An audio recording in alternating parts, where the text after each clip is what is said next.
Welcome back to EFD, where today we're running through 10 of the biggest mistakes made by Arsenal Football Club. Believe me, there are quite a few. Let's go. 10. Not paying Ashley Cole. Outside of Osama bin Laden and Piers Morgan, it's hard to think of many people associated with Arsenal who are less popular in North London than Ashley Cole. A born Londoner, the left-back joined the Gunners at 17 and was a regular by 20, winning 6 trophies and 2 titles by the age of 23, the second one as an Invincible. However, just 6 months after that achievement, Cole was discussing a move to Chelsea, a negotiation which saw the player, the Blues and Jose Mourinho all fined by the FA. Another 18 months passed and Cole helped Arsenal to the Champions League final, but rumours still swirled. Keen to keep the England man, Wenger offered Cole a monster contract of £55,000 a week to stay at the brand new Emirates Stadium, but the defender was furious that his demands of £60k a week had not been met, despite the average Premier League wage at the time being only £15k a week.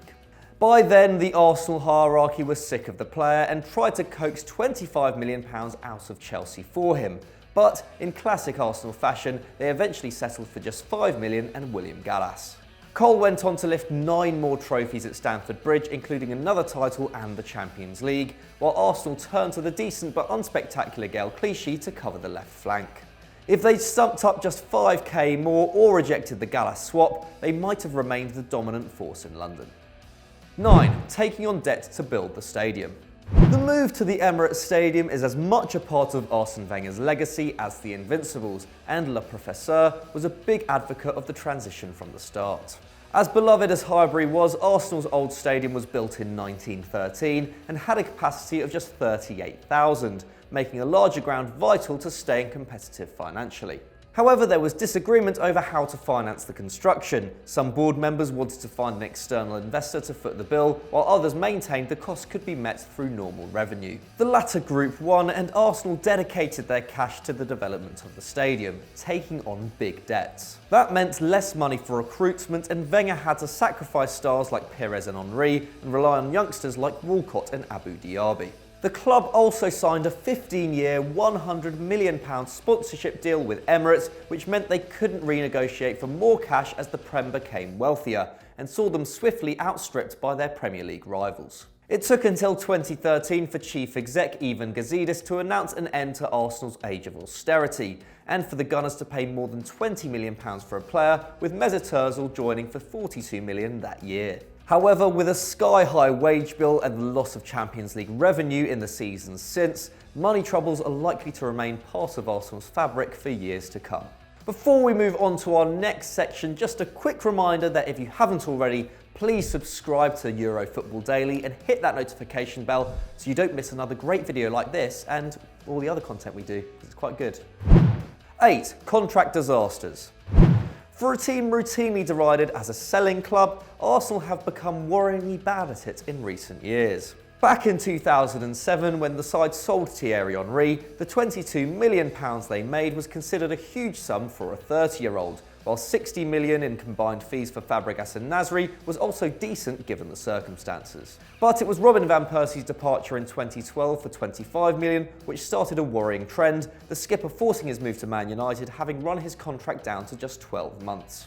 Lucas Fabianski and Bakary Sagna would go on to leave for nothing, proving useful servants for other Premier League clubs, and Serge Gnabry was also able to leave for £4.5 million in 2016, again having got down to a year on his deal. But Arsenal still didn't learn, and the following summer a similar situation forced them into the sale of Alex Oxlade-Chamberlain, who had played every minute of their first 4 fixtures that season.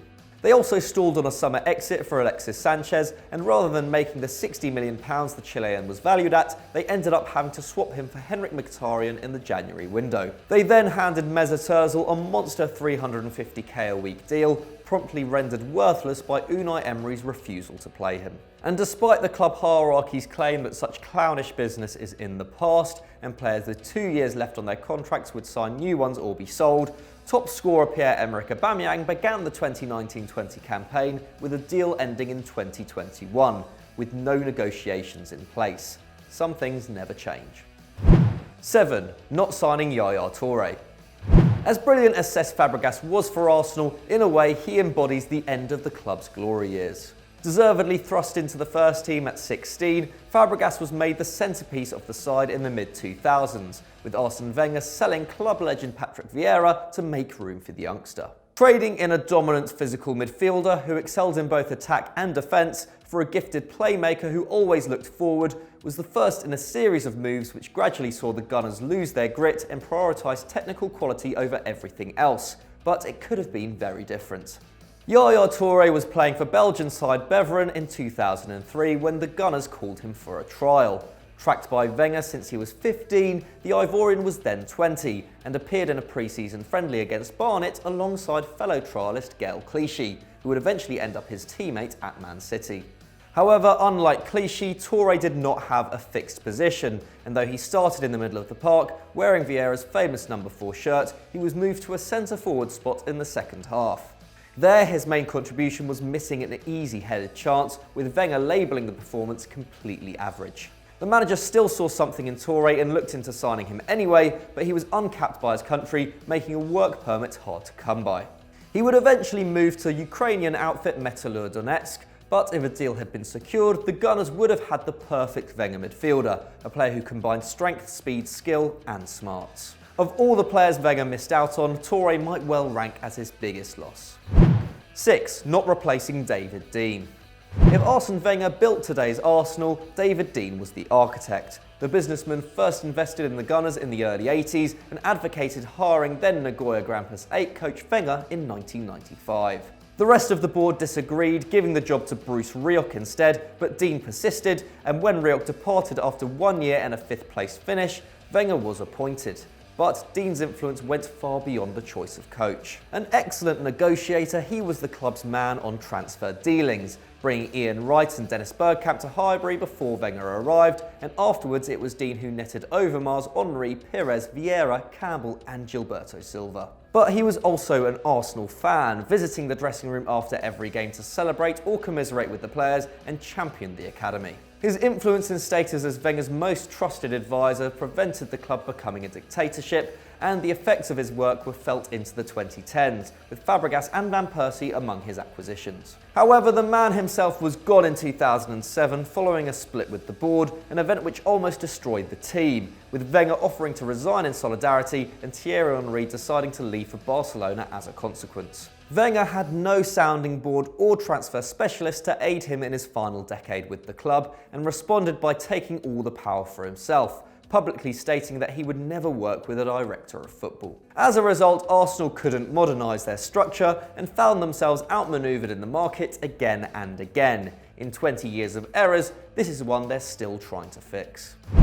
5. Selling Van Persie to United. It's not hard to see what was bad about selling Robin Van Persie to United in 2012. For just £25 million, Arsenal lost their captain and top scorer and firmly established themselves as the smaller club, while the Dutchman finally lifted the Premier League trophy and gave Alex Ferguson a fairy tale ending to a magnificent career. But the cost was much greater than simply seeing their rivals succeed, especially as Ferguson's retirement ushered in an Old Trafford banter era to rival the Gunners' own. Van Persie's final campaign under Wenger saw the former Feyenoord man bag 30 goals in the league alone, but all the more remarkable was the fact that he was also the top creator in the side with 10 assists. Second best was Mikel Arteta, who created 60 chances to RVP's 92, fewer than Joey Barton that year. So, what could have happened if Van Persie had service from an elite creator? Well, if he'd stayed one more season, we'd have found out, as Arsenal brought in Santi Cazorla for a paltry £12 million, who would go on to rank third in the league for chances created, scoring 12 goals and assisting 11 as Arsenal came fourth. Even with Van Persie, United only scored 14 more than Arsenal, and if he had stayed at the Emirates and had Cazorla to feed him, it's not hard to imagine him still ending the 2012-13 season with a league winners' medal. 4. Putting faith in FFP. Famed for his thriftiness in the transfer market, Arsene Wenger was one of the leading proponents of financial fair play regulations when they were first introduced. Having seen Arsenal and Man United's Premier League duopoly broken up by a cash-rich Chelsea, Wenger decried Roman Abramovich's monster spending as financial doping, and in 2014 made the back pages after demanding that Man City be banned from the Champions League on account of their obscene expenditure. Under Wenger, Arsenal stuck to a self-financing model, largely making money to bring in new players by selling off old ones. Between 2010 and 2018, while Man City spent £946 million and Chelsea £386 million, Arsenal forked out just £242 million on new players, making a profit in 3 of Wenger's final 8 years. Fully confident that UEFA would eventually get tough on their rivals and once again enable Arsenal to compete, Wenger was patient with what he called an overinflated market, relying on academy products like Hector Bellerin, Chuba Akpom and Alex Iwobi to reinforce his squad, rather than spending £32 million on Gonzalo Higuain in 2014 or £35 million on Alexandre Lacazette in 2016. But the promised crackdown never came, with PSG and Man City laughing off meaningless fines from UEFA and continuing to enjoy the privilege of European competition. Disillusioned, Wenger eventually called for FFP to be scrapped in 2017, claiming it was incapable of controlling the super clubs, but not before Arsenal's unwillingness to pay big fees saw them fall ever further behind those rivals. 3. Never signing a DM. If Arsene's initial belief in FFP was his biggest gamble off the field, he was just as prone to rolling the dice on it. Proud of the way his team played, Wenger resolutely rejected the idea that his team needed a dedicated destroyer, despite the success he had enjoyed with Gilberto Silva and Matteo Firmini in the lineup. But when both of those players and Lassana Diarra left in 2008, Wenger chose attack over defence, adding Aaron Ramsey and Samir Nasri to the team instead of finding a 6 to help out the back line. Preferring an extra technical player in the engine room, the Frenchman employed the erratic Alex Song as a DM, before going on to convert Mikel Arteta, more used to featuring an attacking midfield, into a holding player. The Spaniard was extremely successful, but as his legs faded, Arsenal became ever more porous, and Wenger refused to spend money to strengthen the position, bringing Flamini back to the club on a free and recalling Francis Coquelin from a loan at Charlton instead. Coquelin did the dirty work well, but essentially left the Gunners with 10 men in build-up, an arrangement which was never going to last and ended with his sale to Valencia. Wenger's final act of defiance was to spend £35 million on Granit Xhaka in 2016, once again plumping for a passer over a protector and once again demonstrating his contempt for the dirty side of the game. If he'd accepted the realities of the modern game, he might well have added to his trophy haul in North London. 2. Hiring Unai Emery. Somehow Arsenal managed to screw up hiring a new coach before they had even chosen a candidate. With Wenger leaving in the summer of 2018, the board faced a huge task, attempting to replace the most iconic boss in the club's history, as well as manufacture a backroom structure to support the new manager. But when the shortlist of candidates leaked to the press, it was clear that Chief Executive Ivan Gazidis had no idea what he wanted. Possibilities ranged from ex-players with no experience, Arteta, Henry and Vieira, to attacking and experimental, Rangnick and Sampaoli, to functional and defensive, Allegri and Lopetegui. Rather than deciding the kind of football they wanted to play and then seeking candidates who matched that vision, the club seemed to select random people who had a connection with the club or who might have been available. And having claimed that they wanted a boss who developed youth and played attacking football, they eventually selected Unai Emery, a reactive and cautious coach who had struggled to control PSG's A-list dressing room. In his first season, the Spaniard took the Gunners from a side which produced 72 expected goals in attack to one which produced 65, and from one which gave up 1.28 XG per match to one which allowed 1.51. In short, he made every aspect of play worse, bar a 4-2 victory over Tottenham, and in spite of some smart transfers, his team has deteriorated further in 2019-20. A bad hire all round, and more importantly, a product of muddled thinking in the backroom. 1. The summer of 2015. Heading into the 2015-16 season, Arsene Wenger was feeling confident. Despite finishing 12 points off champions Chelsea the previous campaign, his team had the second best defensive record in the league, thanks to an unconventional setup which bolstered the midfield by playing Aaron Ramsey on the right, while the attack was superpowered by Ozil, Alexis and Santi Cazorla. Wenger was so sure his team could win their first title since 2004 that he made just a single senior signing in the summer, bringing in 33-year-old Petr Cech, a move which John Terry claimed would guarantee the Gunners another 15 points.